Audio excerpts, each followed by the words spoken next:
Where do clinical trials fit in when it comes to choosing treatment?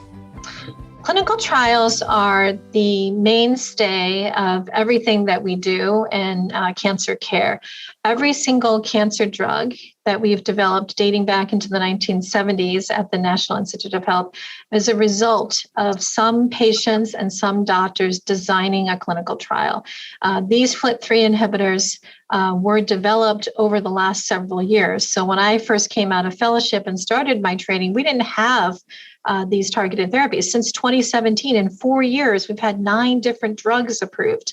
So clinical trials are the way that we go from a finding in the laboratory to somebody having an extra birthday or going to their son or daughter's wedding. That's really how important it is. And those brave individuals who participate in clinical trials are helping not only themselves, but helping other people. I can't tell you how many patients I enroll in clinical trials for AML. And I've told them, I said, these 9 drugs that were approved were because of 9 different clinical trials, which demonstrated benefit involving hundreds and thousands of patients. I can't tell you how many times I've had a patient say to me, look, doctor, I'm going to participate in this clinical trial so that even if I'm not helped, you could learn something from me that could help the next person with their disease. People are incredibly unselfish when it comes to clinical trials. I recommend a clinical trial for all my patients because I feel like that's the cutting edge clinical care.